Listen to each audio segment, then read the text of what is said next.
Hello guys hello guys, आज बात करेंगे सॉल्यूशन चैप्टर की, नेक्स्ट क्लास 12th का ही। तो सॉल्यूशन होता क्या है, सॉल्यूशन हमारा कितने टाइप के होते हैं, बाकी उनके कंसंट्रेशन टर्मिनोलॉजी क्या है, और बाकी और उसके प्रॉपर्टीज क्या है सॉल्यूशन की। तो सॉल्यूशन अगर देखें, it is a type of mixture. Solution क्या होता है, मिक्सचर होता है किसका, सॉल्यूट और सॉल्वेंट का। और मिक्सचर भी कैसा होता है, होमोजीनस होता है। अब बात करेंगे होमोजीनस क्या रहता है। पहले तो लिखेंगे सॉल्यूशन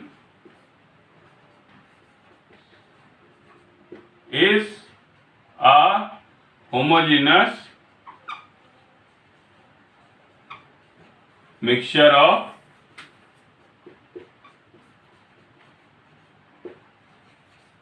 solute and solvent। तो सॉल्यूशन क्या है हमारा, मिक्सचर है। कैसा मिक्सचर है, होमोजीनस मिक्सचर है। तो यहाँ पर solution is a homogeneous mixture किसका, सॉल्यूट और सॉल्वेंट का। तो अगर बात कर लें कि सॉल्यूट क्या होता है, सॉल्वेंट क्या होता है, तो जनरली जो लेस अमाउंट में है वो सॉल्यूट होता है, जो लार्ज एक्सेस में वो सॉल्वेंट होता है। जैसे हमने शुगर लिया थोड़ा अमाउंट और वाटर में मिला दिया, तो वाटर हमारा एक्सेस हो गया और शुगर हमारा लेस अमाउंट में है, तो शुगर क्या हो जाएगा, सॉल्यूट, और वाटर क्या हो जाएगा, सॉल्वेंट। इसी तरह सॉल्ट लेते हैं तो भी उसमें सॉल्यूट और सॉल्वेंट, सॉल्यूट हमारा सॉल्ट होगा, सॉल्वेंट हमारा वाटर होगा, और कोई और अदर मीडियम भी हो सकता है। तो बात करें अगर सॉल्यूट की, तो सॉल्यूट जो है हमारा, जो लेस अमाउंट में, जैसे हमने एक लिया अमाउंट वाटर का और उसमें मिला दिया सॉल्ट कोई भी, इफ इट मेक्स होमोजीनस। अब होमोजीनस क्या है, जो भी सॉल्वेंट का हमारा अवेलेबल स्पेस होता है उसमें सॉल्यूट जो है यूनिफॉर्मली, कैसा, यूनिफॉर्मली पूरे बॉडी में, यानी सॉल्वेंट बॉडी में डिजॉल्व डिस्ट्रीब्यूट हो जाती है, तो उसको हम बोलते हैं डिजॉल्व हो गया है। और वो मिक्सचर कैसा बन जाता है, होमोजीनस। जबकि हेट्रोजीनस मिक्सचर जो आपका रहता है सस्पेंशन, उसमें सेपरेट लेयर बनती है। लाइक चॉक पाउडर को अगर हम मिलाते हैं वाटर में तो चॉक जो है सेटल डाउन हो जाती है, तो वहां पर जो है हेट्रोजीनस मीडियम मिलता है। तो इसीलिए कहते हैं कि होमोजीनिटी होना चाहिए या होमोजीनस मिक्सचर होना चाहिए। Basically depending on the state of matter, state of matter के बेसिस पर कई टाइप के 9 टाइप के टोटल सॉल्यूशन पाए जाते हैं। जैसे अगर सॉलिड है और लिक्विड है, सॉलिड क्या हमारा, सॉलिड हमारा सॉल्यूट है और लिक्विड जो हमारा सॉल्वेंट है। यानी यहां हम ले रहे हैं सॉल्यूट और यहां हम ले रहे हैं सॉल्वेंट। तो लाइक शुगर सॉलिड स्टेट में है और वाटर लिक्विड स्टेट में है, it makes a solution. Gas, gas का भी होता है, like air, air is a mixture of different gases, जिसमें भी गैस भी जो है यूनिफॉर्मली डिस्ट्रीब्यूट होती है, हमको दिखाई नहीं देती है। एक बहुत ही सिंपल सा एग्जांपल है कि सॉल्यूट आपको दिखाई नहीं पड़ेगा सेपरेटली, तो वहां पर जो है सॉल्यूशन बनता है, होमोजीनस स्टेट आती है। गैस गैस हो सकता है, सॉलिड सॉलिड हो सकता है, solid solid like alloys, alloys is a mixture of metals. इसी तरह आपका गैस और लिक्विड, गैस और गैस होगा और गैस हो गया, गैस और सॉलिड हो सकता है। यानी सॉलिड क्या हमारा सॉल्वेंट, तो लाइक पैलेडियम और हाइड्रोजन एब्जॉर्ब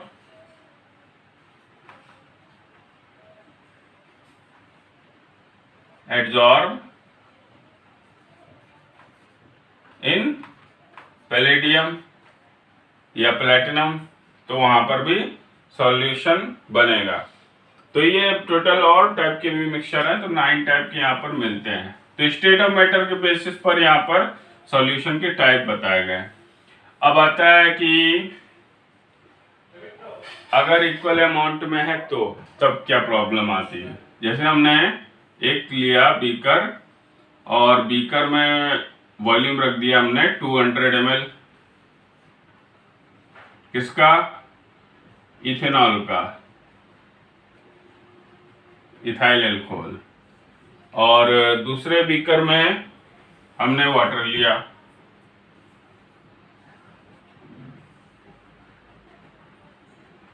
वॉल्यूम यहां भी 200 ml है। अब जो हमारी डेफिनेशन थी कि लेस अमाउंट में जो है हमारा सॉल्यूट होगा और लार्ज एक्सेस में सॉल्वेंट होगा, वो यहाँ पर थोड़ा सा मैटर कर रही है, क्योंकि दोनों का क्वांटिटी या मैटर सेम है। तो अब यहाँ पर डिपेंड करता है कि स्टेशनरी फेस कौन सा, मूविंग फेस कौन सा है। If we add ethanol to water, तो इथेनॉल हमारा क्या हो जाएगा, सॉल्यूट हो जाएगा, और वाटर तो फिर वाटर सॉल्वेंट हो जाएगा। इसके अपोजिट अगर हम इसको मिलाते हैं, वाटर को मिलाते हैं, तब ये सॉल्यूट हो जाएगा और ये सॉल्वेंट कहलाएगा।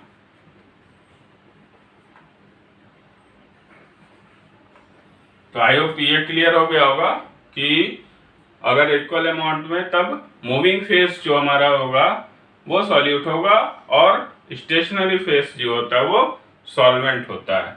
जैसे इंक की ड्रॉप आप वाटर में मिलाते हो तो ink is distributed throughout the body, तो वहां पर इंक मूविंग फेस है, बाकी वाटर स्टेशनरी फेस है। तो अगर ये पूछा जाता है इक्वल अमाउंट में, तो यहाँ पर डेफिनेशन क्लियर हो जाती है। अब जनरली बात कर लेते हैं इसके कंसंट्रेशन की। कंसंट्रेशन,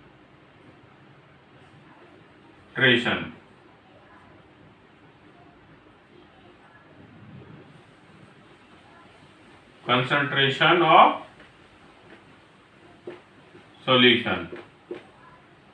concentration बेसिकली होता क्या है, it is the method to measure the amount of solute in a unit volume of solvent, यानी कि सॉल्यूशन में जो अमाउंट ऑफ सॉल्यूट है उसको डिटरमाइन करने का मेथड है, सिंपल है कंसंट्रेशन।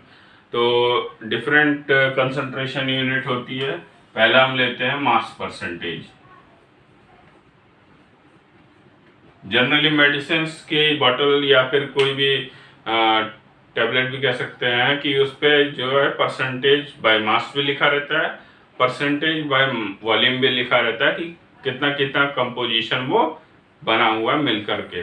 तो मास परसेंटेज निकालने के लिए हम यहाँ लिखते हैं मास of solute divided by mass of solution. Okay, तो और into 100, mass of solute upon mass of solution into 100, it gives a mass percentage। यहाँ पर mass percentage मिल जाएगा। ग्राम में mass of solute हो सकता है, और mass of solution है यानी कि solute और solvent दोनों का ऐड करके तब यहाँ पर mass निकालते हैं। कन्वीनियंस के लिए हम यहाँ पर ले डिफाइन करेंगे A, किसको, सॉल्वेंट को, B सॉल्यूट को। ये याद रखिएगा, थोड़ा कंफ्यूजन नहीं होगा, क्योंकि अगर WA लिखा है it means weight of solvent, और WB लिखा हुआ है तो ये क्या डिनोट करेगा, वेट ऑफ सॉल्यूट को। ओके, तो ये A और B का थोड़ा सा कॉन्सेप्ट क्लियर आपको हो जाएगा। तो यहां पर मास परसेंटेज का फॉर्मूला क्लियर अप हुआ। नेक्स्ट आता है वॉल्यूम परसेंटेज। वॉल्यूम परसेंटेज ये भी रहता है वॉल्यूम ऑफ सॉल्यूट ml में divided by volume of solution into 100। ये हमारा वॉल्यूम परसेंटेज हो जाता है। ओके, तो 1 यूनिट हो गई, 2 यूनिट हो गई। नेक्स्ट यूनिट पर आते हैं। ये सारे फॉर्मूले याद कर लीजिएगा क्योंकि आगे इसका काफी यूज पड़ेगा। नेक्स्ट कंसंट्रेशन यूनिट है मोलैरिटी। ये भी इंपॉर्टेंट है वेरी मच। मोलैरिटी जहां से न्यूमेरिकल्स भी बनते हैं। मोलैरिटी ये डिनोट होती इस कैपिटल M से, ठीक है। ये क्या है? It is the number of moles. क्या होता है ये? नंबर ऑफ मोल्स सॉल्यूट का पर 1 लीटर ऑफ सॉल्यूशन, यानी 1 लीटर सॉल्यूशन में या कोई भी अमाउंट हो सकता है। तो यहाँ पर ले रहे हैं यूनिट वॉल्यूम में, यानी कि 1 लीटर सॉल्यूशन में कितना नंबर ऑफ मोल्स हैं, तो वो आपका मोलैरिटी रहता है। अब यहाँ पर इसको M से ही डिनोट किया था, ठीक है। और इसकी यूनिट होती है मोल पर लीटर, लीटर इनवर्स। तो ये आपकी यूनिट हो जाती है किसकी? मोलैरिटी की। या सिंपल इसको M से डिनोट कर देते हैं।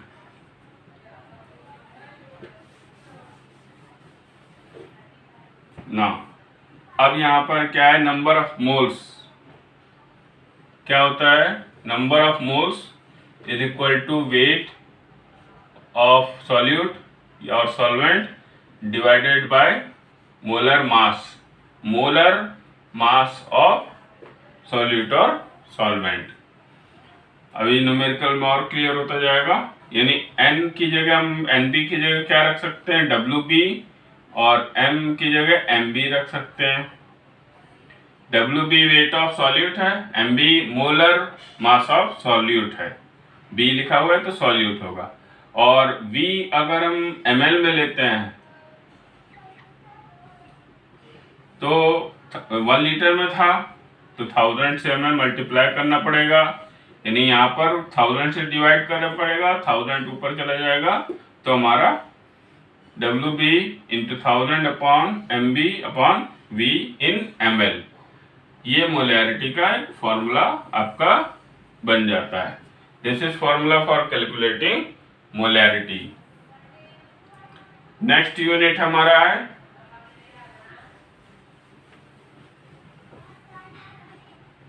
मोलैलिटी।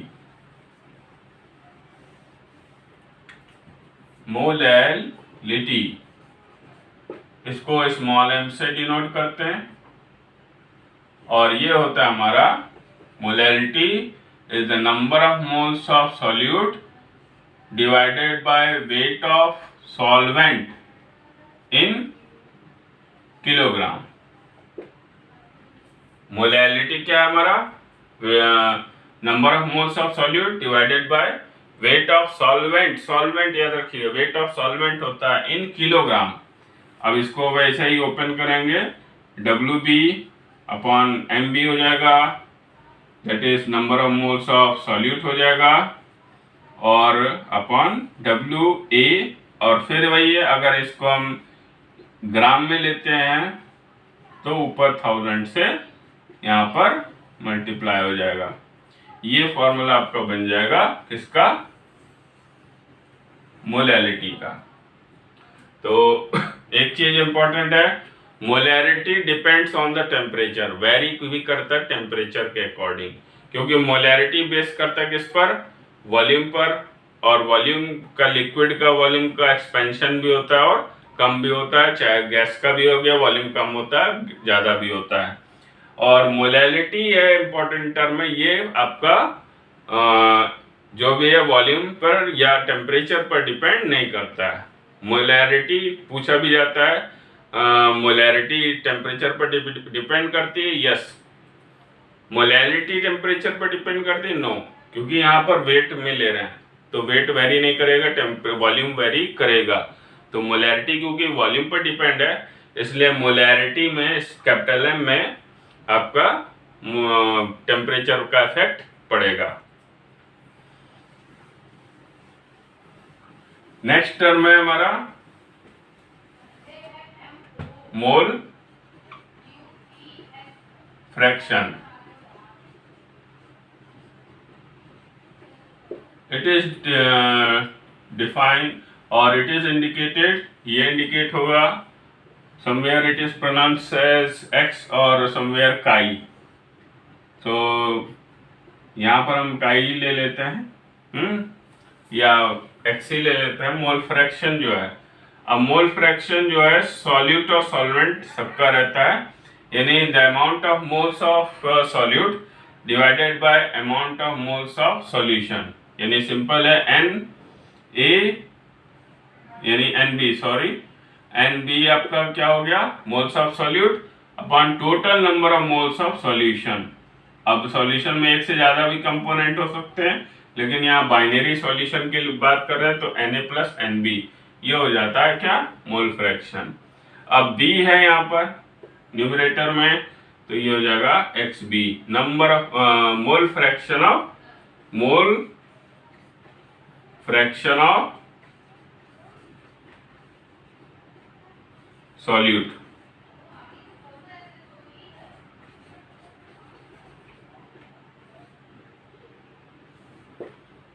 इसी तरह सॉल्वेंट का निकाल सकते हैं, मोल फ्रैक्शन ऑफ सॉल्वेंट, तो यहां पर ऊपर हो जाएगा Na upon Na plus Nb, और अगर दोनों को ऐड करते हैं XA प्लस XB तो हो जाएगा XA की जगह लिख देंगे Na upon Na plus Nb, और इसको ऐड करेंगे किसमें, Nb upon Na plus Nb। यहां पर ये हो जाएगा क्या, equal to Na plus Nb, denominator same है हमारा तो न्यूमरेटर ऐड कर देंगे सीधे, और ये हो जाएगा Na प्लस Nb, और ये हो जाएगा 1।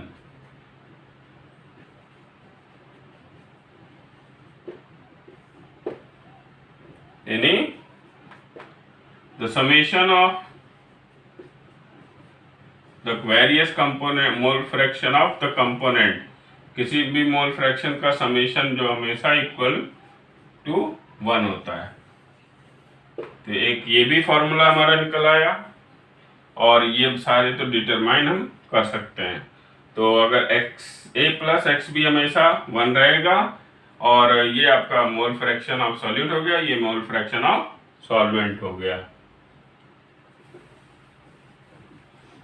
अभी इसी को ही और ओपन करेंगे फॉर्मूले को, वैसे ही नंबर ऑफ मोल्स हम यहाँ पर रख देंगे,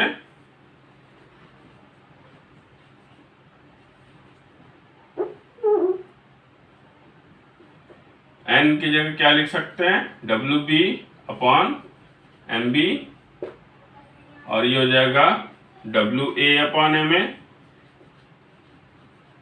molar mass weight of the solute upon molar mass of solute. तो एक ये भी एक्सपेंशन इसका हो जाएगा, इसका एक्सपेंशन हो जाएगा WA upon MA upon WB A upon MA plus WB upon MB। तो ये सारे फॉर्मूलेस जो हो जाते हैं वो कंसंट्रेशन यूनिट्स के रहते हैं।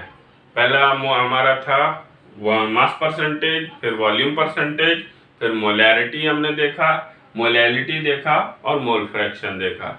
बाकी इनसे रिलेटेड जो न्यूमेरिकल आते हैं वो रहते हैं, और इसके बाद इनके आगे चल करके क्या यूज़ होता है वो उसमें देखते हैं। हेलो गाइस, ओके, आगे बढ़ते हैं और बात करते हैं आज न्यूमेरिकल्स की। ठीक है, तो जितने कंसंट्रेशन यूनिट बताए थे, मोलैरिटी, मोलैलिटी, मोल फ्रैक्शंस, इन सब पे बेस्ड जो भी न्यूमेरिकल्स हैं उसको एक एक करके देखते हैं। तो यहाँ पर जगह देख पा रहे होंगे, पहला न्यूमेरिकल हमारा है what is the molarity of an aqueous solution of ethanol C2H5OH which contains 50 gram of ethanol in 500 ml of water. तो यहाँ पर बहुत सिंपल क्वेश्चन है, निकालना हमें क्या है, मोलैरिटी। मोलैरिटी का फॉर्मूला हमने बताया था WB wait of solute upon MB molecular weight mass of solute upon volume of solution in ml into 1000। अब यहां पर गाइस क्या क्या दिया, हमारा WB दिया हुआ है कितना, 50 gram, that is mass of solute, और वॉल्यूम कितना दिया है 500 ml ऑफ वाटर, और MB यानी मोलर मास निकाल लेंगे, C2H5OH का निकालना है। तो यहाँ पर कार्बन का होता है हमारा 12, तो 12 इंटू 2, कार्बन के 2 एटम है तो 12 एटॉमिक वेट, 2 एटम है 12 इंटू 2 प्लस 5 इंटू 1, हाइड्रोजन का 1 होता है, प्लस ऑक्सीजन 16 प्लस 1, तो हो जाएगा 24 प्लस 5 प्लस 17। तो ये आ गया आपका 9 7 16, और यहाँ पर 3 और 1 4, 46।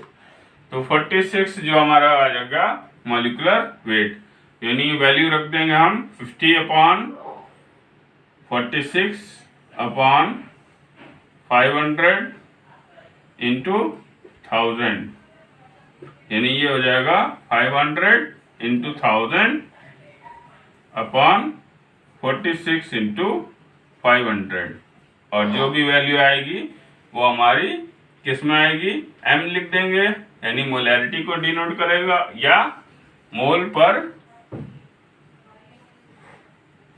Litre, mole litre inverse. Okay okay, आगे बढ़ते हैं। नेक्स्ट क्वेश्चन हमारा है calculate the molality of a 1m solution of sodium nitrate. The density of solution is 1.25 gram per centimeter cube. Molar mass of nitric acid is 85. तो ये ऐसे questions थोड़ा सा ज़्यादा आते हैं कभी कभी इस पार्ट से, जहाँ पर कंसंट्रेशन मेजरमेंट करना होता है। तो कुछ नहीं, यहाँ पर कैलकुलेट हमको क्या करना है, मोलैलिटी, यानी हमें क्या क्या चाहिए, WB और WA।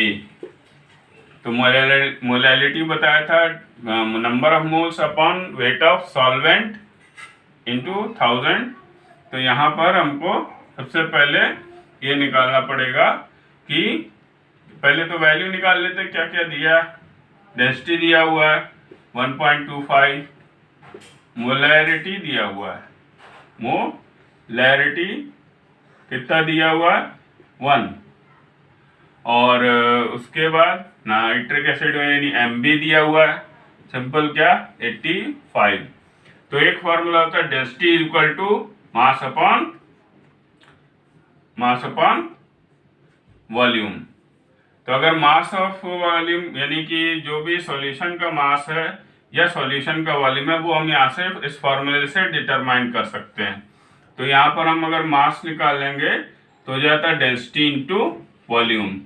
तो मास यहाँ पर है, डेंसिटी दिया हुआ है 1.25, और से दैट 1m सॉल्यूशन है, तो यहाँ पर वॉल्यूम हो जाएगा 1000 ml। तो यहाँ पर डेंसिटी रख देंगे 1.25 और 1000 से मल्टीप्लाई कर देंगे, तो ये आ जाएगा आपका 1250 ml, सॉरी ग्राम। लेकिन ये है क्या, ये है टोटल मास ऑफ सॉल्यूशन, यानी WA प्लस WB है।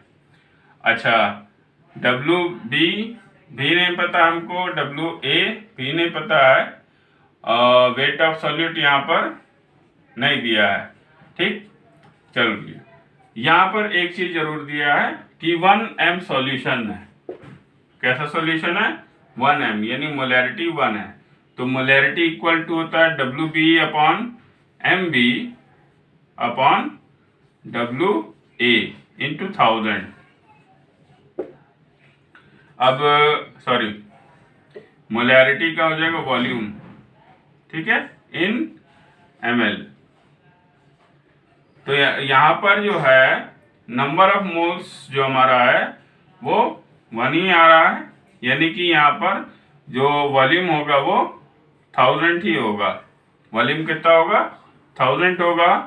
तो यहाँ पर 1000 कैंसिल हो जाएगा, WB upon MB upon 1000 into 1000 equal to 1। तो यहाँ पर वॉल्यूम कैंसिल आउट हो गया, वॉल्यूम हमने पहले बताया था 1000 होगा। तो यहाँ पर क्या आ जाएगा, WB is equal to MB आ जाएगा। क्या आ जाएगा, WB इक्वल टू MB आ जाएगा। अब एक चीज तो हमारा आ गया क्लियर, WB क्या क्या किया हमने, फिर से देख लीजिए। पहले density equal to mass upon volume का फॉर्मूला रखा, तो मास ऑफ सॉल्यूशन आ गया, कितना आ गया, 1000 ml में है, क्योंकि ग्राम पर सेंटीमीटर क्यूब में दिया हुआ है। तो total mass weight of solution आ जाएगा, मास ऑफ सॉल्यूशन 1250 ग्राम। अब यहाँ हमें WA भी नहीं पता, WB भी नहीं पता था, तो यहाँ पर हमने मोलैरिटी के फॉर्मूले से यूज करके हमने सिंपल WB अपॉन MB का रेशियो निकाल लिया। तो यहाँ पर अगर 1000 ml है तो यहाँ पर WB अपॉन MB का आता है इक्वल टू 1, यानी यहाँ पर WB इक्वल टू MB है, और MB हमारा कितना है 85, यानी हमारा WB भी 85 होगा। ठीक, यहाँ तक क्लियर हुआ। और WB प्लस WA कितना था हमारा, 1250 ग्राम, और यहाँ WB की वैल्यू आ गई 85 प्लस WA इक्वल टू 1250। अब यहाँ पर इजीली हमारा कैलकुलेट हो जाएगा, क्या, WA कैलकुलेट हो जाएगा 1250 माइनस 85। अब सीधे फॉर्मूले पे आप रख देंगे, molarity is equal to WB upon MB upon WA in grams into 1000। तो हमारा ये भी आ गया, और ये भी आ गया, ये भी आ गया, यानी WB भी आ गया, MB भी हमारा दिया है, और WA भी दिया हुआ है। तो तीनों वैल्यू आ गई। तो सिंपल हम मोलैरिटी को कैलकुलेट कर देंगे। ओके, चलते हैं अपने नेक्स्ट क्वेश्चन की तरफ। लिखा है हमारा, calculate the mole fraction of water in a mixture of 12 gram of water, 108 gram of acetic acid and 92 gram of ethanol. Okay, तो मोल फ्रैक्शन होता है हमारा, किसी भी कंपोनेंट का, वाटर का ही ले लें, तो हो जाएगा number of moles of water upon total number of moles of solution. अब हमारा सॉल्यूशन किससे बना है, मिक्सचर एसिटिक एसिड का है, वाटर का है और इथेनॉल का है, यानी ये हो जाएगा number of moles of water upon N of acetic acid, number of moles of acetic acid, plus number of moles of ethanol, plus number of moles of water. तो हम पहले क्या करेंगे कि नंबर ऑफ मोल्स सबके निकाल लेंगे। Number of moles होता है वेट अपॉन मॉलिक्यूलर वेट। तो वेट ऑफ वाटर कितना दिया है 12, और ये हो जाएगा कितना वाटर का मॉलिक्यूलर मास 18, और ये आ गया हमारा वाटर का नंबर ऑफ मोल्स।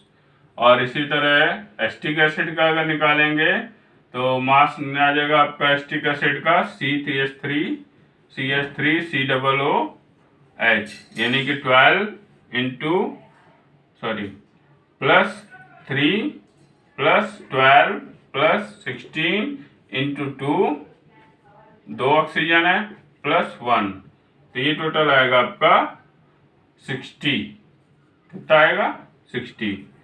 और इसी तरह इथेनॉल का कैलकुलेट कर लेंगे C2H5OH, ये आ जाएगा 12 2 24 प्लस 5 6 प्लस 16, तो हो जाएगा आपका 6 और 4 46। तो मोलर मास आ गया एसिटिक एसिड का 60 और इथेनॉल का आ गया 46।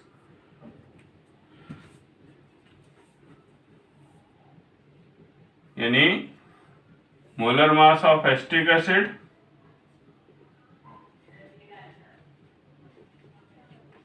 60, मोलर मास ऑफ इथेनॉल हमारा 46।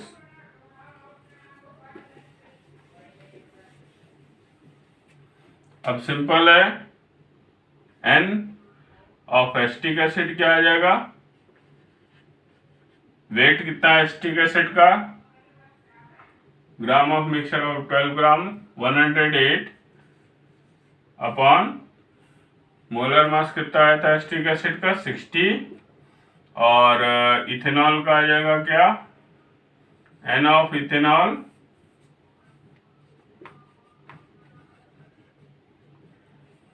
कितना है 92 अपॉन मास कितना आया था 46। तो यहाँ पर हमें निकालना किसका था, वाटर का, और सारी वैल्यू हमारी आ गई। N ऑफ वाटर आ गया, N ऑफ एसिटिक एसिड आ गया, N ऑफ इथेनॉल आ गया, और वाटर का है ही, यानी हो जाएगा 12/18 divided by 108 upon 60 plus 92/46 plus 12/18। Simple इसको कैलकुलेट कर लेंगे तो जो भी वैल्यू आएगी वो मोल फ्रैक्शन ऑफ वाटर आएगी। इसी तरह इथेनॉल का भी निकाल सकते हैं। अगर इथेनॉल का निकालना तो इथेनॉल के मोल को ऊपर रखेंगे, एसिटिक एसिड को निकालना तो एसिटिक एसिड के मोल को ऊपर रखेंगे, बाकी टोटल नंबर ऑफ मोल्स नीचे रख लेंगे।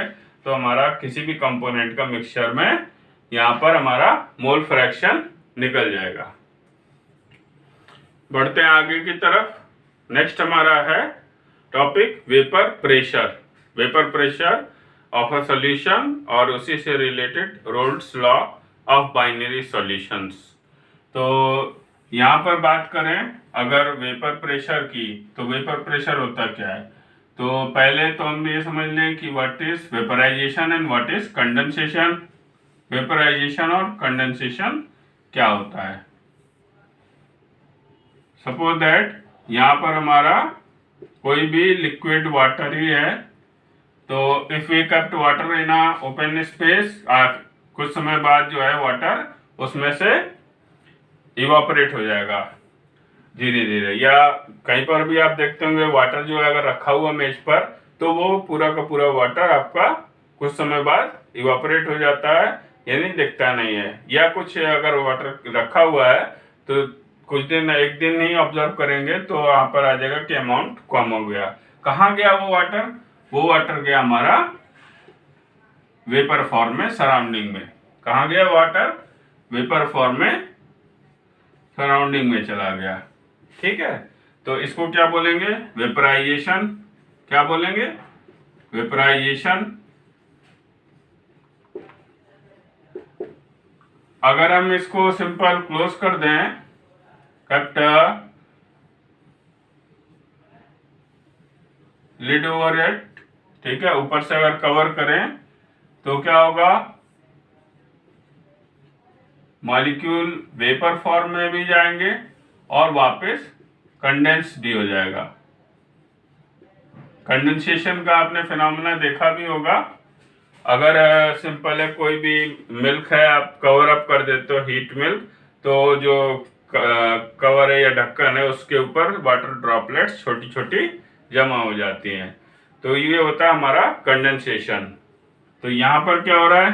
कंडेंसेशन, साथ में वेपराइजेशन भी हो रहा है।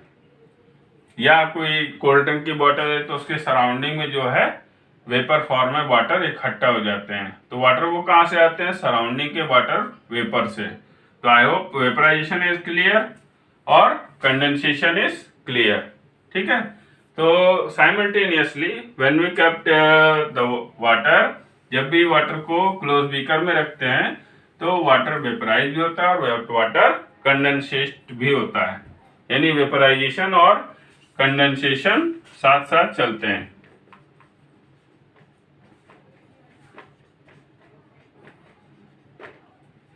Now what is vapour pressure? Vapour pressure होता क्या है?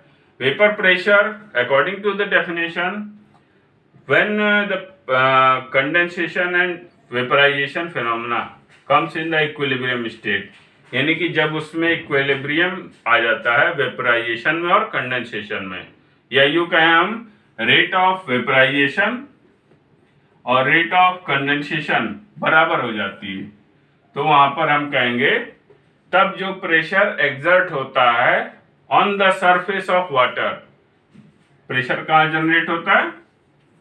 On the surface of water, that pressure is called vapor pressure। फिर से समझेंगे। According to the definition, when the rate of evaporation, जो भी evaporation का रेट है वो कंडेंसेशन के रेट के इक्विवेलेंट हो जाता है, तब जो हमारा सरफेस पर जो लिक्विड के प्रेशर लगता है उसको वेपर प्रेशर कहते हैं। और if we kept liquid in, अगर लिक्विड को क्लोज कंटेनर में रखते हैं ना, इसी पर बेस हमारा रोल्स लॉ भी है। लेकिन उससे पहले समझेंगे what happens for in the vapour pressure. Vapour pressure का क्या होगा सॉल्यूशन में और प्योर सॉल्वेंट स्टेज में। तो यहाँ हमारे दो कंटेनर रखे हुए हैं। एक कंटेनर में हमारा सॉल्यूशन भरा हुआ है, cover it with the lid, या क्लोज कंटेनर में रखा हुआ है। एक यहां पर प्योर सॉल्वेंट रखा हुआ है और यहां हमारा सॉल्यूशन रखा हुआ है। अब सॉल्यूशन दो टाइप के हो सकते हैं। सॉल्यूशन दो टाइप के हो सकते हैं, वोलाटाइल और नॉन वोलाटाइल।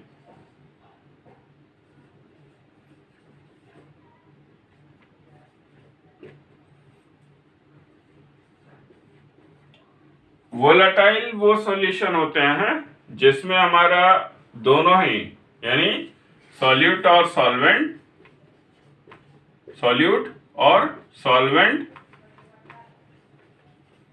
दोनों ही वेपराइज हो सकता है।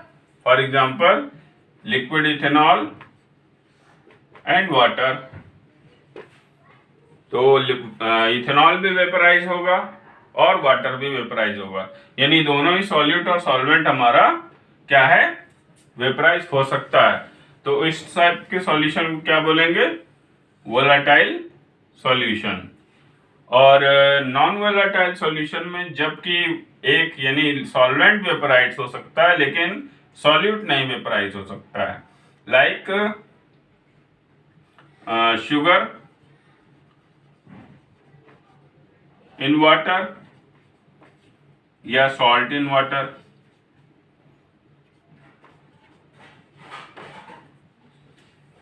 तो ऐसे सॉल्यूशन को क्या बोलेंगे, जहां एक कंपोनेंट यानी सॉल्यूट हमारा वेपराइज नहीं हो सकता है, सॉल्वेंट वेपराइज हो सकता है, तो वहां पर उसको बोलेंगे नॉन वोलेटाइल सॉल्यूशन। तो वोलेटाइल सॉल्यूशन और नॉन वोलेटाइल सॉल्यूशन क्लियर हुआ। वोलेटाइल होता है जब दोनों कंपोनेंट इवेपोरेट हो सकते हैं, और नॉन वोलेटाइल हुआ जबकि एक कंपोनेंट इवेपोरेट हो सकता है, एक नहीं हो सकता है। इसका बेटर एग्जांपल है जबकि भी सॉल्ट का हम एक्सट्रैक्शन करते हैं या सॉल्ट को निकालते हैं बाय द सी वाटर, वहाँ ये फिनोमेना यूज होता है। सिंपल करते क्या है कि वाटर सरफेस को ज्यादा फैला देते हैं, वाटर इवापोरेट हो जाता है लिविंग बिहाइंड द सॉल्ट, यानी सॉल्ट उसमें से बच जाता है, जिसको आगे जा करके रिफाइनरी में उसको और प्योर करते हैं। Now come to the point, अगर हमारा नॉन वोलेटाइल सॉल्यूशन है, कैसा सॉल्यूशन है, नॉन वोलेटाइल सॉल्यूशन है,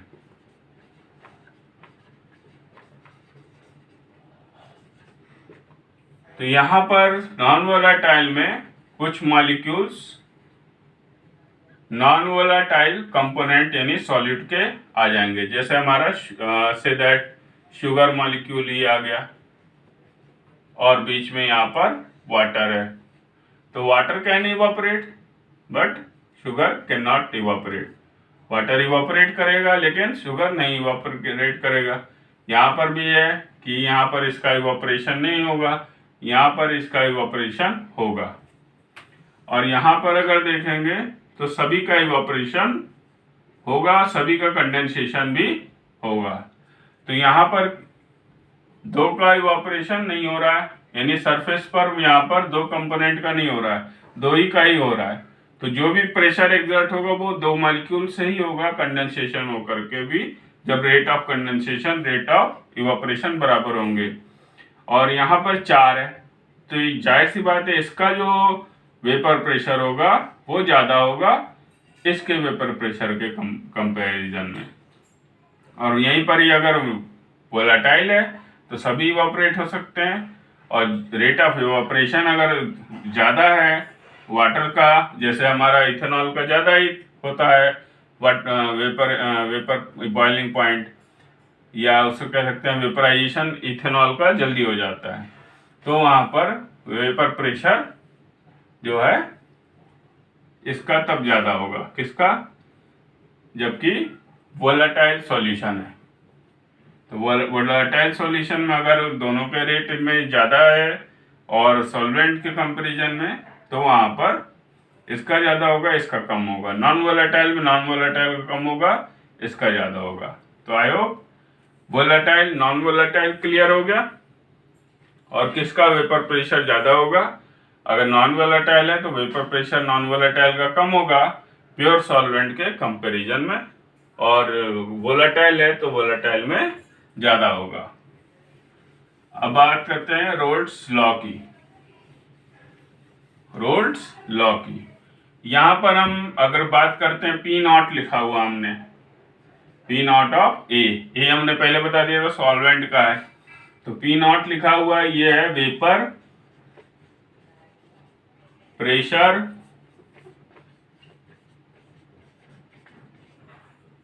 ऑफ सॉल्वेंट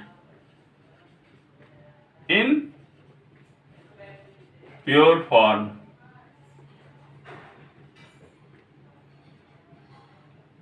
ठीक, और अगर पी ए है यानी ये है वो आपका वेपर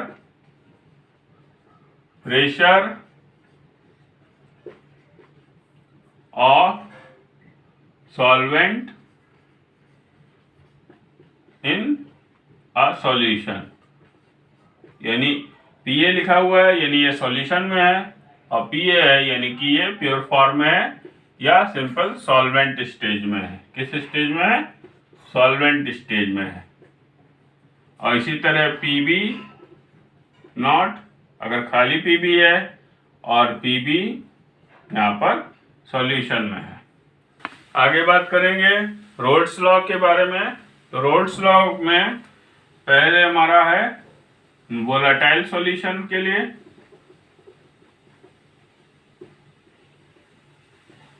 और फिर हमारा है नॉन वोलेटाइल के लिए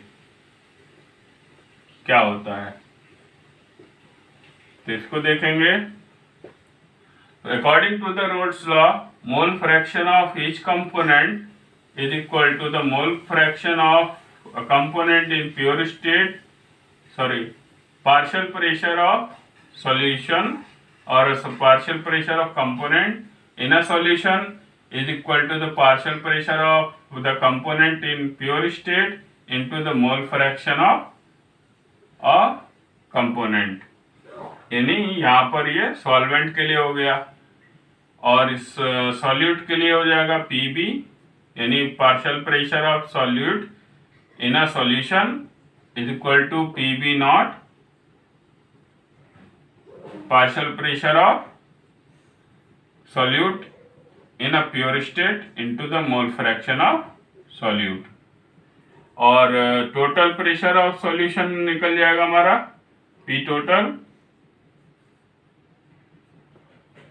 पार्शियल टोटल प्रेशर या total vapour pressure equal to Pa plus Pb। Non volatile में है कि एक कंपोनेंट हमारा वेपराइज नहीं होता है तो उसका कंट्रीब्यूशन नहीं होता है प्रेशर में, तो यहाँ पर Pa equal to simple Pa naught होगा जाएगा इंटू XA, और यही हमारा P टोटल यानी total vapour pressure of solution भी हो जाएगा। तो एक ये फॉर्मूला आपका आ गया और एक ये फॉर्मूला आ गया, जिसके बेसिस पर कभी कभी न्यूमेरिकल्स आ जाते हैं। ओके, चलते हैं नेक्स्ट पार्ट पर, ideal and non ideal solution पर। तो आइडियल सॉल्यूशंस होते हैं जिन सॉल्यूशन में मॉलिक्यूलर फोर्सेस जो होते हैं, यानी कि सॉल्यूशन अगर ए बी बना है तो जो ए बी के बीच जो मॉलिक्यूलर फोर्स है क्या है, मॉलिक्यूलर फोर्स है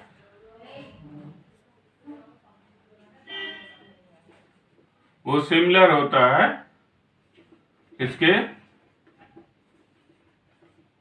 ए और बी के, यानी प्योर सॉल्वेंट और प्योर सॉल्यूट के जो इंटरेक्टिव फोर्स है दोनों मॉलिक्यूल्स के बीच में, वही सॉल्यूशन फेज में भी रहता है, पहली कंडीशन। दूसरी कंडीशन है इट ओबेज रोल्स लॉ, यानी रोल्स लॉ को फॉलो करता है। तीसरी कंडीशन है delta V mixing is zero, यानी there is no change in volume, कोई भी वॉल्यूम में इंक्रीज या डिक्रीज नहीं होता है, इसलिए जो डेल्टा वी मिक्सिंग है वो जीरो होता है। और enthalpy delta H mixing, enthalpy क्या होती है, हमारी अमाउंट ऑफ हीट, वो भी यानी जो सॉल्यूशन बनाने के बाद होती है वो भी सिमिलर रहती है सॉल्वेंट और सॉल्यूट सॉल्यूशन फेज में। तो यहाँ पर डेल्टा एच मिक्सिंग जीरो रहता है। तो पहला है कि कंडीशन मॉलिक्यूलर फोर्सेस सिमिलर रहते हैं, दूसरा कंडीशन है ओबेज रोल्स लॉ, तीसरा कंडीशन है delta V mixing is zero और delta H mixing is zero. अब आती बात नॉन आइडियल सॉल्यूशन की।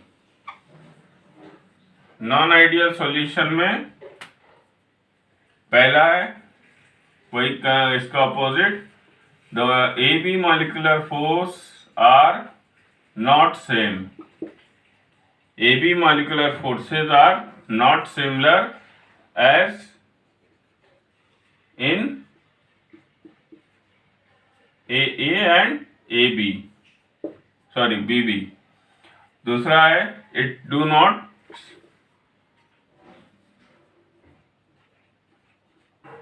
ओबेज रोल्स लॉ, यानी वो रोल्स लॉ को फॉलो नहीं करता है जनरली। और डेल्टा वी मिक्सिंग जीरो नहीं होता है और डेल्टा एच मिक्सिंग जीरो नहीं होता है। तो अगर कोई चीज जीरो नहीं है तो क्या होगा, या तो ज्यादा होगा या कम होगा, या तो ज्यादा होगा या कम होगा। तो यहाँ पर नॉन आइडियल में दो टाइप के सॉल्यूशन मिलते हैं। एक आपके सॉल्यूशन जो कि पॉजिटिव डेविएशन शो करते हैं। वन कैटेगरी होती है सॉल्यूशन शोज पॉजिटिव डेविएशन।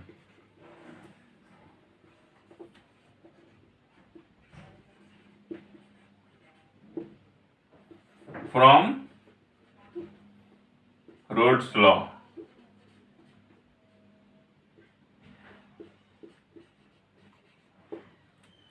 ठीक। और delta V mixing is greater than zero और delta H mixing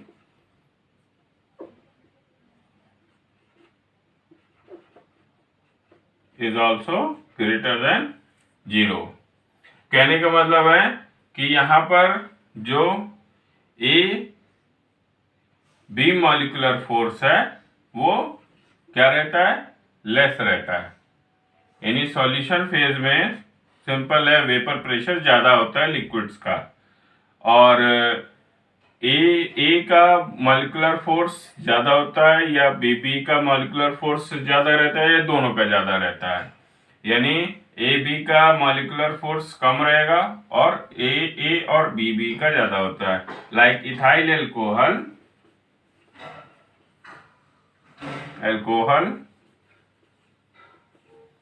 and cyclohexane solution या मिक्सचर। तो यहां पर अगर देखेंगे कि मॉलिक्यूल्स अगर साइक्लोहेक्सेन और इथाइल अल्कोहल को मिलाते हैं तो यहाँ पर इनके बीच में कोई आपस में बाइंडिंग फोर्स नहीं लगता है। तो यहाँ पर होता क्या है कि जो सॉल्यूशन फेज है उसमें जो है फोर्स ऑफ अट्रैक्शन यहाँ पर नहीं होगा और यहाँ पर फोर्स ऑफ अट्रैक्शन रहता है। तो फोर्स ऑफ अट्रैक्शन होने की वजह से इवापोरेशन यहाँ पर कम होगा। ज्यादा फोर्स ऑफ अट्रैक्शन है तो यहाँ पर इवापोरेशन कम होगा, तो इसका वेपर प्रेशर ऑलरेडी लो हो जाएगा और यहाँ पर वेपर प्रेशर हाई हो जाएगा। तो इसलिए यहाँ पर पॉजिटिव डेविएशन शो होता है। जैसे इथाइल अल्कोहल है तो यहाँ पर इथाइल अल्कोहल अगर प्योर फॉर्म में है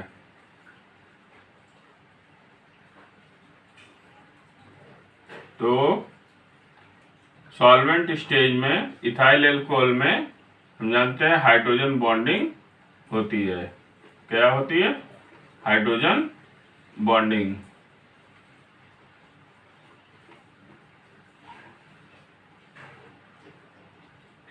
तो ये सॉल्वेंट फेज में यहाँ पर इंटरेक्टिव फोर्स लग रहा है तो यहाँ पर वेपर प्रेशर कम होगा और सॉल्यूशन फेज में वेपर प्रेशर नहीं रहता है क्योंकि साइक्लोहेक्सेन में और इथाइल अल्कोहल में कोई भी हाइड्रोजन बॉन्डिंग नहीं होती है।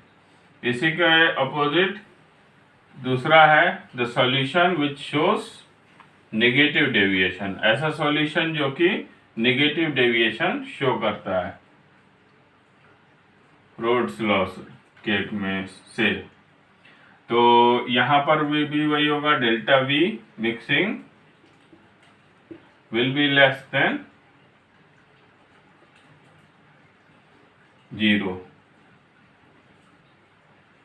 यानी जीरो से कम होगा, और डेल्टा एच मिक्सिंग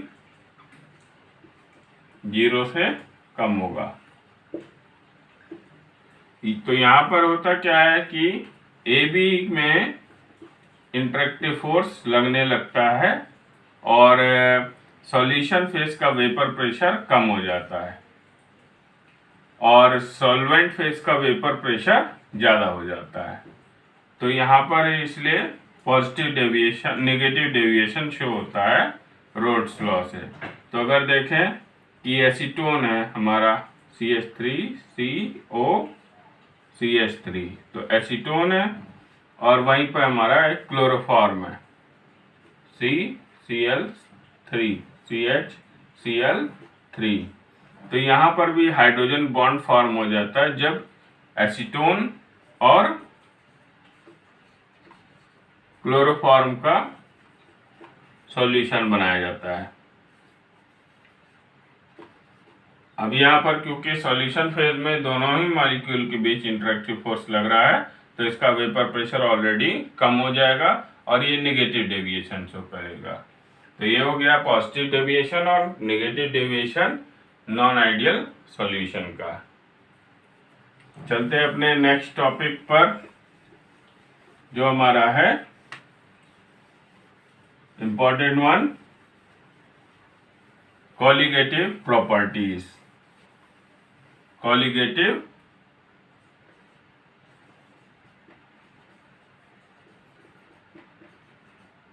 प्रॉपर्टीज।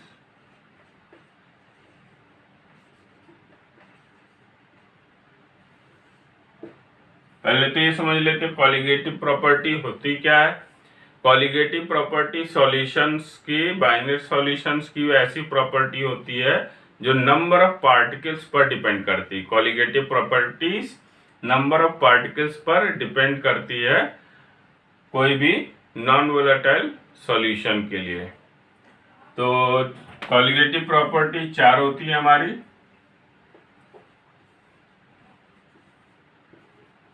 पहला रिलेटिव लोअरिंग ऑफ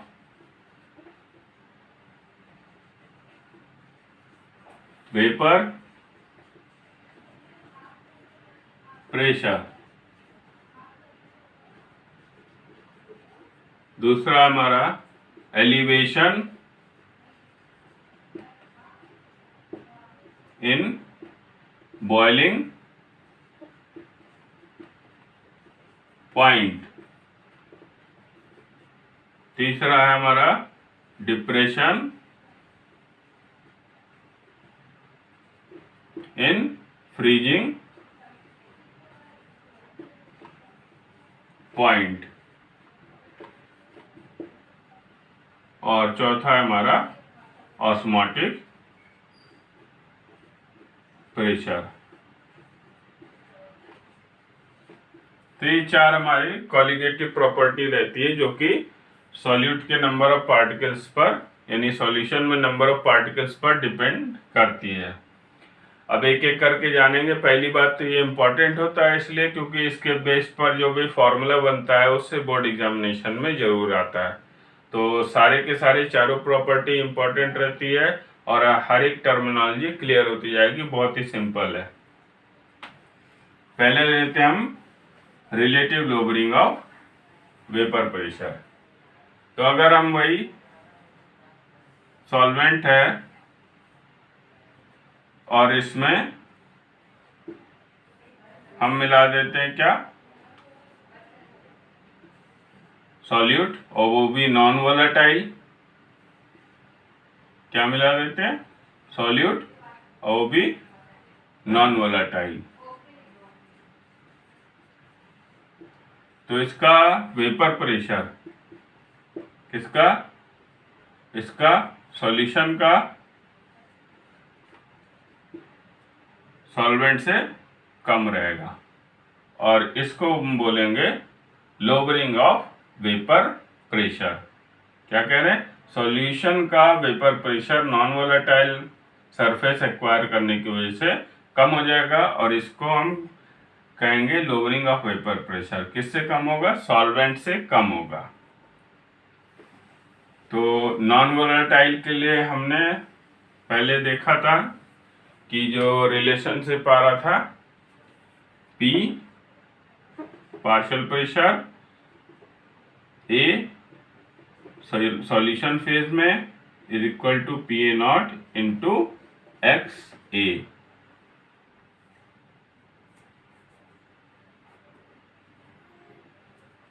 तो क्या था हमारा PA equal to PA0 into XA। अब यहां पर XA क्या मतलब, मोल फ्रैक्शन। तो हमने क्या कहा था, no sum of the mole fraction XA plus XB is equal to 1 होता है। ठीक, तो since XA is equal to XA plus XB equal to 1, तो XA बराबर क्या हो जाएगा, 1 माइनस XB। अब यहां पर रख देते हैं PA नॉट 1 माइनस XB, किसकी जगह पर, XA की जगह पर, और ये आ जाएगा हमारा PA। तो ये हमारा फिर हो जाएगा PA not minus PA not into XB, mole fraction of solute आ गया हमारा, और ये PA। अब सिंपल है, इसको इधर ले जाएंगे, इसको इधर ले जाएंगे, तो ये हो जाएगा PA नॉट माइनस P। ये हमारा कहलाता है लोअरिंग ऑफ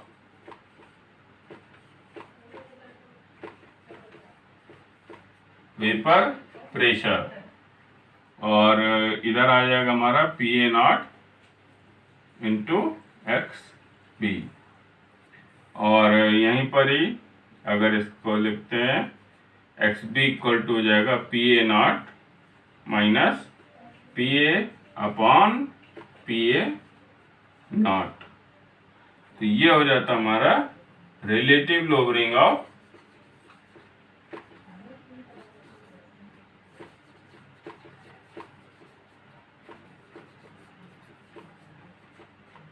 वेपर प्रेशर। तो ये आपका अगेन फॉर्मूला यूज होगा, इंपॉर्टेंट है, relative lowering of vapour pressure के लिए। अब यहाँ पर देखेंगे कि XB है, तो XB है तो यहाँ पर WB जरूर आता है, वेट तो आएगा ही, इसके साथ साथ मॉलिक्यूलर वेट भी आएगा, यानी कि मास हम कैलकुलेट कर सकते हैं, किसका, सॉल्यूट का। मोलर मास किसका कैलकुलेट कर सकते हैं, सॉल्यूट का। तो नॉर्मली ये भी है कि इन चारों कॉलिगेटिव प्रॉपर्टी से मोलर मास निकाल सकते हैं किस, सॉल्यूट का। तो और नंबर ऑफ पार्टिकल्स यहाँ पर मैटर करेगा, क्योंकि ये XB के इक्वल है, तो इसीलिए कहते हैं कि ये कॉलिगेटिव प्रॉपर्टी है। अब आते हैं हम नेक्स्ट कॉलिगेटिव प्रॉपर्टी पर।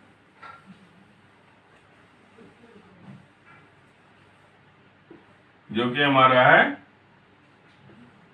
एलिवेशन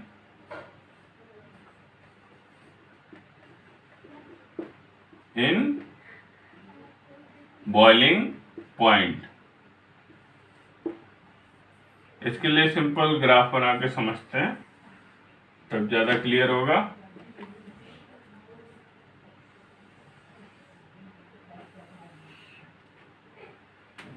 यहाँ पर x कोऑर्डिनेट पर टेम्परेचर मेजर करेंगे,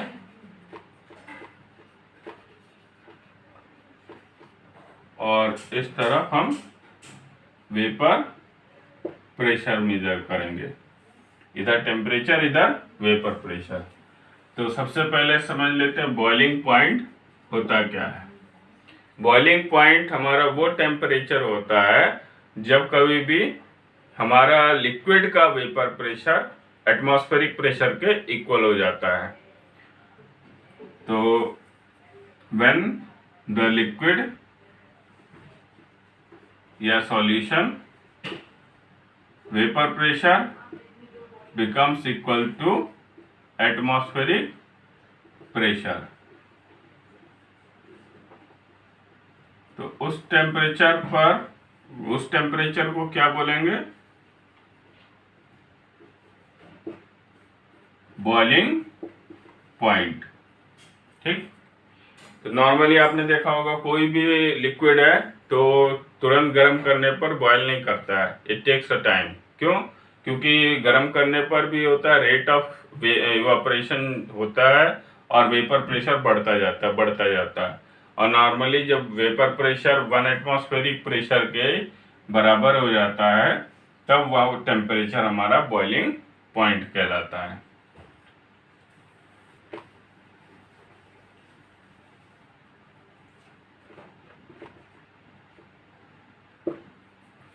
अब यहाँ पर हम मान लेते हैं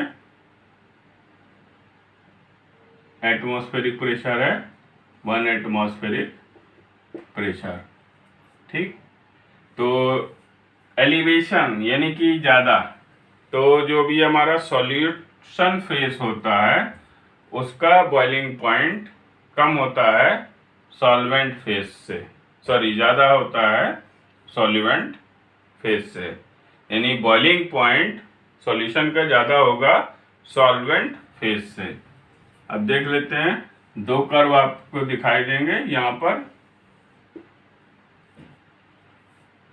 जैसे यहाँ पर अगर परपेंडिकुलर ड्रॉ करेंगे तो अगर टेम्परेचर बढ़ा रहे हैं तो वेपर प्रेशर भी बढ़ रहा है, तो दो लाइन जहाँ पर मीट आउट कर रही है, यानी ये एक पर्टिकुलर टेम्परेचर बताता है, और ऐसे ये आगे बढ़ता जाएगा और एक ऐसी स्टेज आएगी जबकि वेपर प्रेशर बराबर हो जाएगा किसके, एटमॉस्फेरिक प्रेशर के, यानी यहाँ पर वेपर प्रेशर हमारा एटमॉस्फेरिक प्रेशर के बराबर हो गया। यहाँ से परपेंडिकुलर ड्रॉ कर देंगे तो ये हमारा हो गया माना सॉल्वेंट का कर्व, और ये हमारा सॉल्यूशन का कर्व हो गया। ये कर्व सॉल्वेंट का है, तो यहाँ पर जो बॉइलिंग पॉइंट आया, यानी कि इसको बॉइलिंग पॉइंट कहते हैं और TB से डिनोट करते हैं, बॉइलिंग पॉइंट ऑफ सॉल्वेंट। तो सॉल्वेंट है तो TB नॉट होगा। ठीक, फिर यहाँ पर है, यहाँ से भी परपेंडिकुलर ड्रॉ अगर करते हैं तो ये टेम्परेचर जो हमारा है वो बॉइलिंग पॉइंट किसका कहलाएगा, सॉल्यूशन का। तो जैसे सिंपल है, टेम्परेचर बढ़ता जाता है, वेपर प्रेशर बढ़ता जाता है, और जिस टेम्परेचर पर एटमॉस्फेरिक प्रेशर के इक्वल हो जाता है वेपर प्रेशर, तो वो टेम्परेचर हमारा बॉइलिंग पॉइंट कहलाता है। और यहाँ पर देख रहे हैं हम कि सॉल्वेंट का बॉइलिंग पॉइंट ये है और सॉल्यूशन का बॉइलिंग पॉइंट ये है, यानी कि टेम्परेचर या बॉइलिंग पॉइंट सॉल्यूशन का ज़्यादा है सॉल्वेंट से, और इसी को बोलते हैं एलिवेशन इन बॉइलिंग पॉइंट। यानी ये डिफरेंस जो होता है वो डेल्टा TB होता है, जिसको हम क्या कहते हैं, डिफरेंस या elevation in boiling point.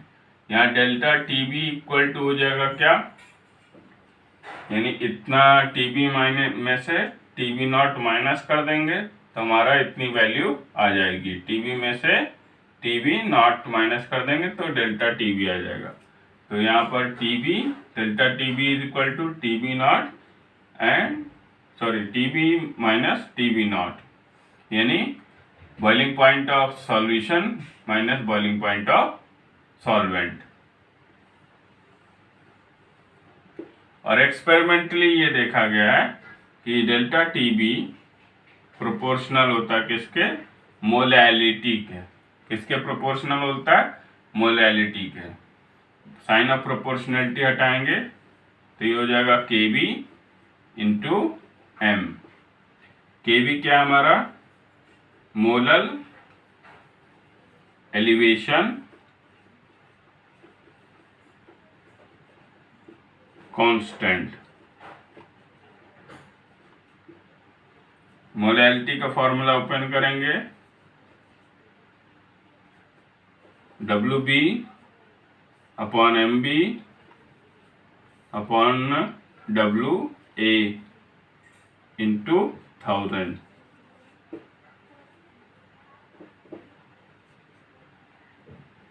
Delta TB, या सिंपल इसको यहाँ पर लिख सकते हैं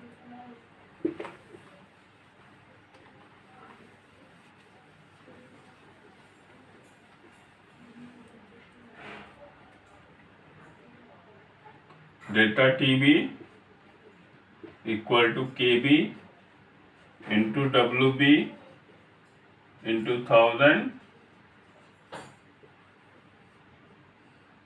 upon MB into W A, और एम बी को इधर ले आएंगे, K B into W B into 1000 upon delta T B into W A. तो यहाँ से मोलर मास हम निकाल सकते हैं किसका, सॉल्यूट का। मोलर मास निकाल सकते हैं किसका, सॉल्यूट का।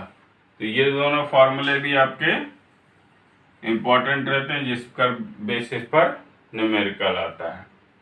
चलते हैं अपने नेक्स्ट कॉलिगेटिव प्रॉपर्टी पे, depression in freezing point.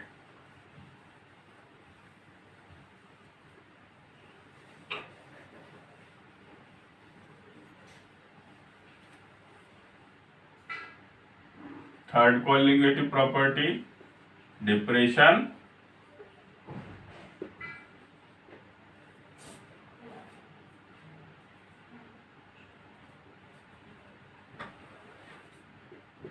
In freezing point.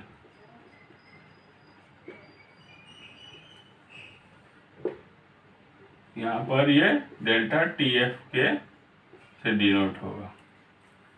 तो पहले वही है, जान लेते हैं फ्रीजिंग पॉइंट होता क्या है। फ्रीजिंग पॉइंट वो टेम्परेचर होता है जिस टेम्परेचर पर सॉलिड का वेपर प्रेशर, सॉलिड या लिखेंगे freezing point, the temperature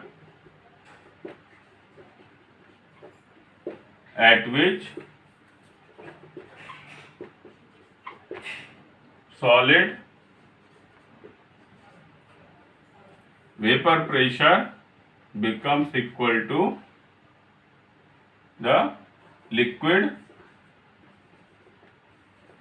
vapor pressure। यानी वो टेम्परेचर जिस पे सॉलिड का वेपर प्रेशर लिक्विड के वेपर प्रेशर के इक्विवेलेंट हो जाता है, उसको फ्रीजिंग पॉइंट ऑफ लिक्विड बोलते हैं। तो नॉर्मली सॉल्यूशन को जमने में, फ्रीज होने में टाइम लगता है सॉल्वेंट के कंपैरिजन में। पानी जल्दी जम जाता है, जबकि आइसक्रीम या और कुछ सॉल्यूशन है तो उसमें टाइम लगता है। ठीक, ग्राफ से समझते हैं।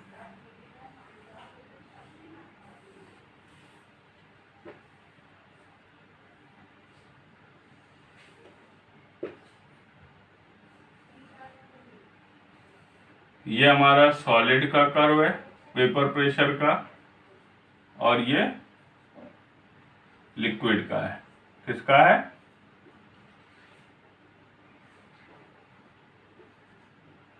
लिक्विड का है। तो यहां पर दोनों लाइन मीट आउट कर रहे हैं, तो ये टेम्परेचर क्या कहलाता है, फ्रीजिंग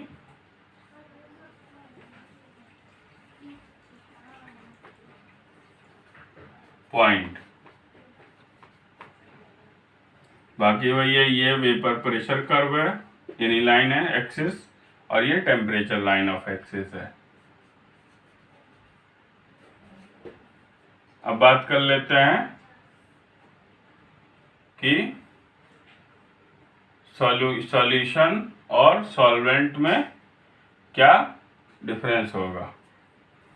तो यहाँ पर ये लाइन डिनोट कर रही है सॉल्वेंट को, और यहाँ पर ये सॉल्यूशन के वेपर प्रेशर कर्व को डिनोट कर रही है। तो यहाँ पर हम देख रहे हैं इधर मीट आउट हो रही है, तो ये हो जाएगा हमारा फ्रीजिंग पॉइंट ऑफ सॉल्वेंट, और यहाँ पर अगर इसको ड्रॉप करेंगे तो ये हो जाएगा हमारा फ्रीजिंग पॉइंट ऑफ सॉल्यूशन। इसको टी एफ नॉट से डिनोट करेंगे, फ्रीजिंग पॉइंट ऑफ सॉल्वेंट, और ये टी एफ से होगा। तो ये डिफरेंस हमारा क्या कहलाएगा, डेल्टा टी एफ। यानी अगर देखें तो डेल्टा टी एफ हो जाएगा हमारा डिफरेंस, यानी टी एफ में नॉट में से टी एफ, यानी फ्रीजिंग पॉइंट ऑफ सॉल्वेंट में से freezing point of solution minus कर देंगे तो डेल्टा टी एफ निकल आएगा। और वह ये यहाँ पर भी experimentally it is equal to और प्रोपोर्शनल टू मोलैलिटी, यहाँ पर मोलैलिटी के ये प्रोपोर्शनल होता है। साइन ऑफ प्रोपोर्शनैलिटी हटाएंगे, ये हो जाएगा के एफ इंटू एम। तो के एफ हमारा क्या है, मोलर डिप्रेशन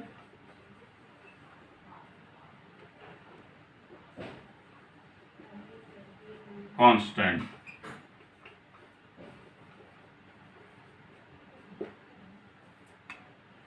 इस फॉर्मूले को और ओपन करेंगे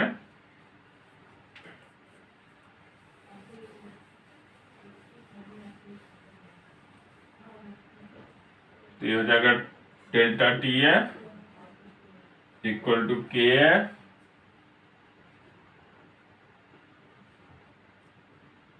into W B into 1000 upon M B into W A, या M B equal to K F into W B into 1000 upon delta T F into W A. तो यहाँ से भी हम मोलर मास किसका निकाल सकते हैं, सॉल्यूट का। ठीक है, तो ये हमारा आ जाता है डिप्रेशन इन फ्रीजिंग पॉइंट। तो बात करते हैं कि जो डिप्रेशन इन फ्रीजिंग पॉइंट का इम्पोर्टेंस कहाँ पर रहता है। तो जनरली जो कार में जो रेडिएटर्स यूज होते हैं उनमें जो है मतलब कूलेंट का काम जो करते हैं, इंजन को कूलेंट ठंडा रखने के लिए, तो उसमें जनरली वाटर हम मिलाते हैं रेडिएटर में ताकि इंजन ठंडा रहे। और पहाड़ों पे क्या होता है, जबकि स्नोफॉल होता है तो वहाँ पर रेडिएटर में जो पानी है वो जमने का चांसेस रहता है, तब उसमें हम मिला देते हैं क्या, एंटी फ्रीज एजेंट। क्या मिला देते हैं, एंटी फ्रीज एजेंट।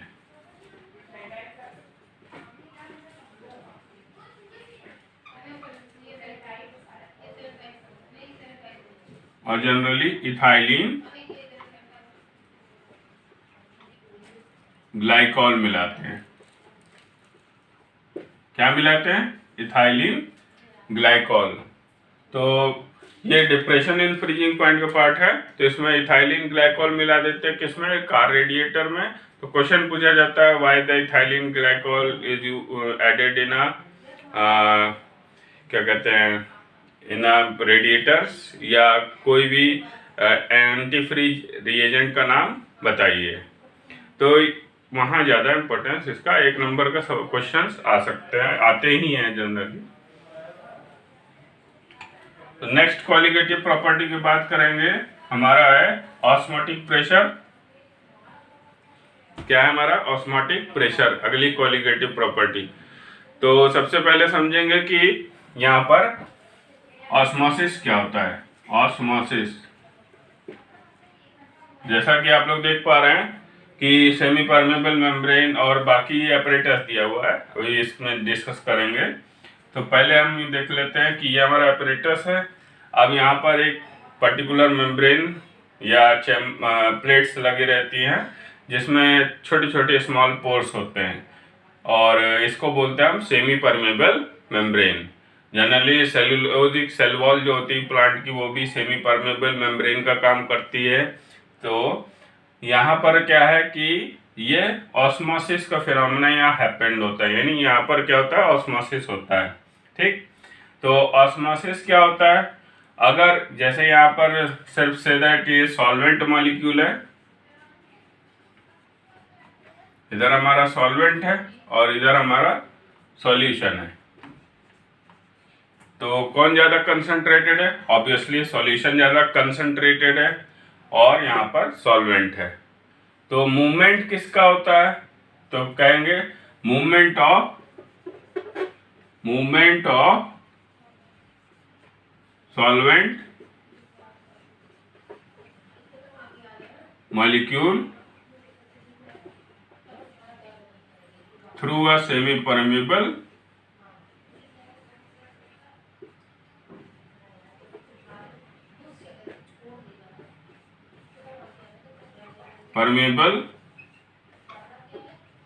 membrane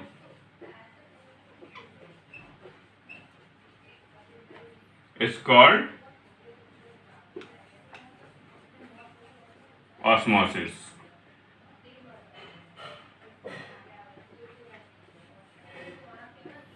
तो मूवमेंट हमारा किसका होता है? मूवमेंट किसका होता है? सॉल्वेंट का, ठीक है। किसके थ्रू? सेमी परमेबल मेम्ब्रेन के थ्रू, और इसको हम क्या कहते हैं? ऑस्मोसिस। ठीक, ये क्लियर हुआ।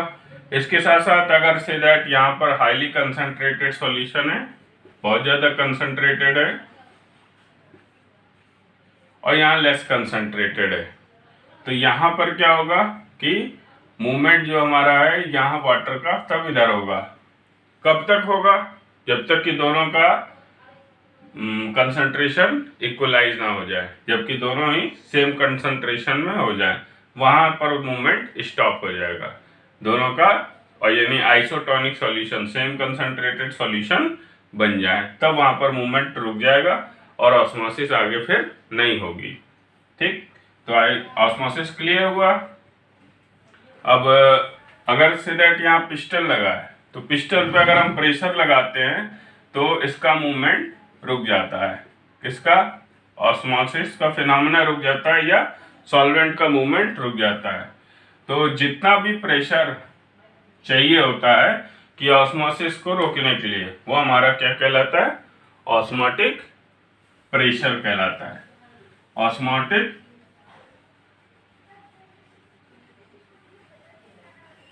प्रेशर।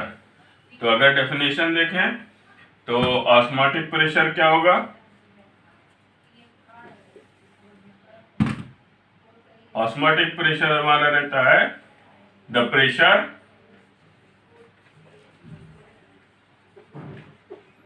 नीडेड टू प्रिवेंट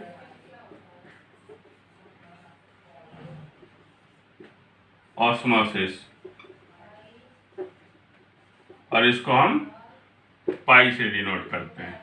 ठीक, और pi is directly proportional to C. Pi किसके प्रोपोर्शनल होता है? सी के। सी हमारा क्या है? मोलैरिटी है। क्या है हमारा? मोलैरिटी। और पाई कांस्टेंट, प्रोपोर्शनलिटी का साइन हटाएंगे तो कांस्टेंट आएगा।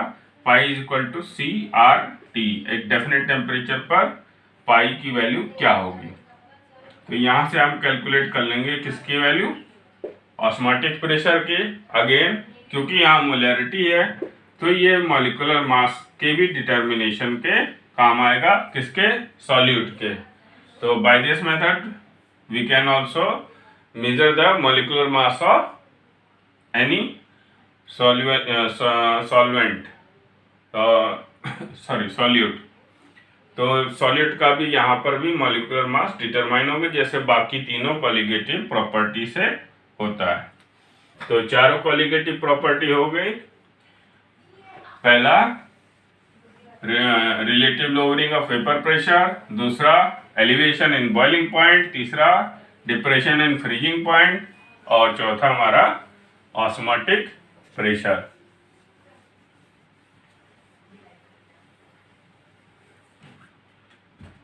अब आता है एसोसिएशन और डिसोसिएशन का केस। एसोसिएशन एंड डिसोसिएशन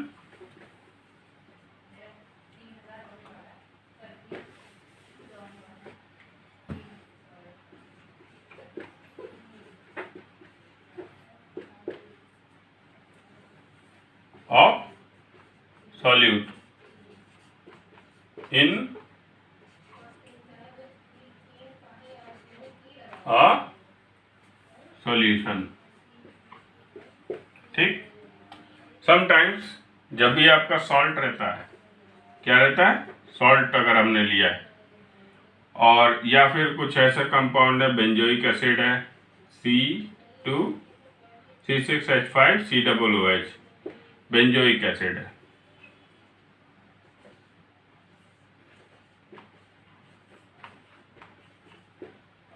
या एस्टिक एसिड है।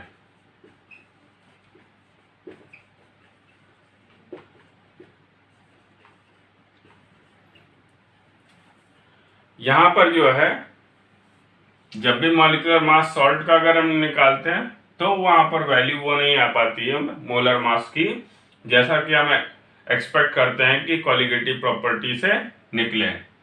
ठीक है, तो और यहाँ पर भी दोनों केस में, तो यहाँ पर भी मॉलिक्यूलर मास यहाँ पर कम आ सकता है अगर हम डिटरमाइन करें इसको। तो सॉल्ट जनरली क्या होता है, सॉल्ट आयंस में टूट जाता है। सॉल्ट किस में टूट जाता है, आयंस में, यानी कैटायन और एनायंस में टूट जाता है। अब यहाँ पर क्या होता है, जो आयंस होते हैं हमारे, वो जो है एक सिंगल पार्टिकल का बिहेवियर करते हैं। किसका बिहेवियर करते हैं, सिंगल पार्टिकल का। तो हमने तो मोलर मास निकाला था सॉल्ट का प्रैक्टिकल थ्योरेटिकली, लेकिन प्रैक्टिकली जो आ रहा है हमारा वो 2 आ रहा है, यानी मोलर मास उसका डबल आ रहा है जस्ट, और यहाँ पर उसका 1/2 आता है दोनों में। तो ये आपका केस होता है द केस ऑफ एसोसिएशन, और सॉल्ट के केस में डिसोसिएशन का केसेस होते हैं। तो इसको बोलते हैं एबनॉर्मल मॉलिक्यूलर मासेस।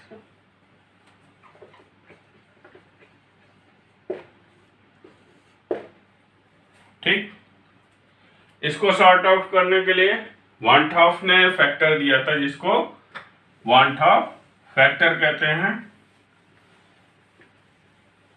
अब जैसे फॉर एग्जांपल एस्टिक एसिड है, तो पहले देख लेते हैं कि एस्टिक एसिड में एसोसिएशन कैसे होता है। ये हमारा बॉन्डेड स्ट्रक्चर है एस्टिक एसिड का, और इसी तरह यहाँ पर ये बॉन्डेड स्ट्रक्चर हमारा एस्टिक एसिड का। तो यहाँ पर क्या है, ऑक्सीजन इलेक्ट्रोनेगेटिव ज़्यादा है, तो यहाँ इसमें जो है हमारा बॉन्ड बन जाता है। क्या बन जाता है, बॉन्ड, और ये बॉन्ड आपका क्या रहता है, हाइड्रोजन बॉन्ड। तो दोनों हाइड्रोजन बॉन्ड होते हैं। पहले तो हमारे एक ही पार्टिकल हम एक्सपेक्ट कर रहे थे, लेकिन यहाँ 2 पार्टिकल मिल करके एक बना रहे हैं। ठीक, और इसी तरह अगर पोटेशियम क्लोराइड है या बेरियम क्लोराइड है, तो यहाँ पर एक ही मॉलिक्यूल 2 का बिहेवियर करने लगते हैं। और यहाँ पर अगर एक मॉलिक्यूल है, तो यहाँ पता चला 3 मॉलिक्यूल्स का बिहेवियर करने लगते हैं, 2 और 3, यहाँ पर 2 मॉलिक्यूल्स। तो ये हो जाता है rate of case of dissociation, और ये हो जाता है केस ऑफ एसोसिएशन। यही सेम केस बेंजोइक एसिड के साथ होगा, C6H5, और यहाँ पर C6H5। ये हो गया बेंजोइक एसिड के साथ, हाइड्रोजन बॉन्ड वहां भी फॉर्म होंगे।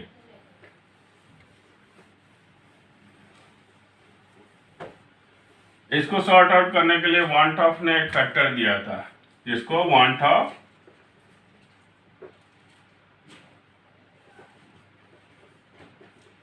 फैक्टर बोलते हैं,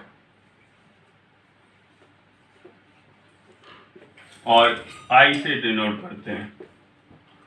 वान हॉफ फैक्टर होता है हमारा observe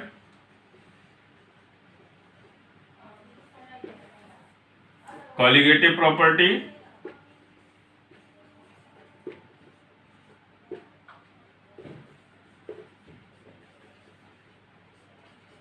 divided by normal colligative property. ठीक है, और यही इसका इन्वर्स हो जाता है I इज इक्वल टू, क्योंकि कॉलिगेटिव प्रॉपर्टी मोलर मास के इन्वर्सली इक्वल होती है, तो यहाँ अगर मोलर मास लेंगे तो नॉर्मल मोलर मास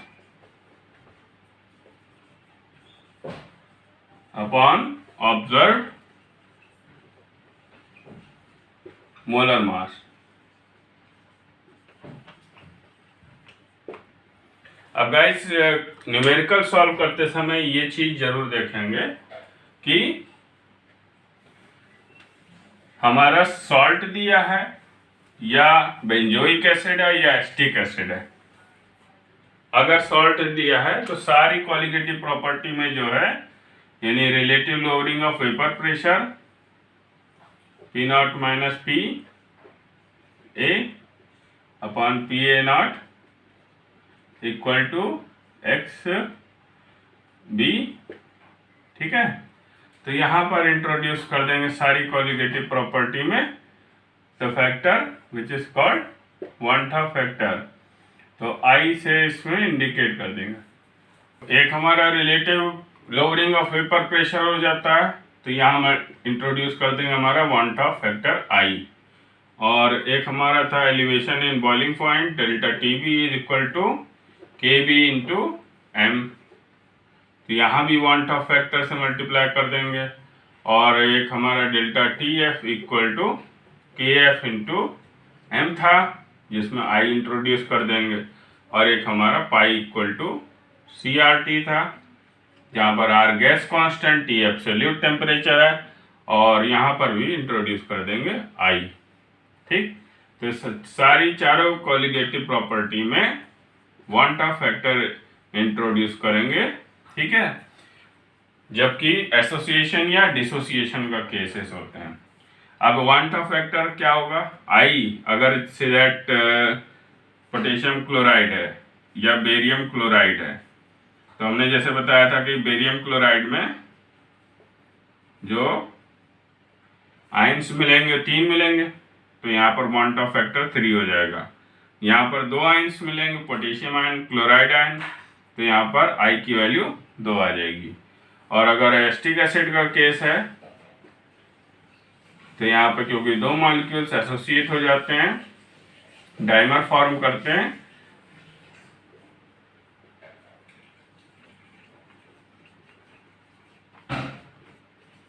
तो यहाँ पर आई की वैल्यू हो जाएगी क्या 1/2। और यही केस बेंजोइक एसिड के में भी रहेगा।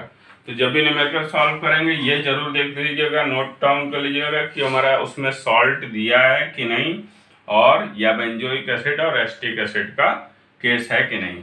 अगर ऐसा है तो वन ऑफ फैक्टर चारों कोलिगेटिव प्रॉपर्टी में लगेगा।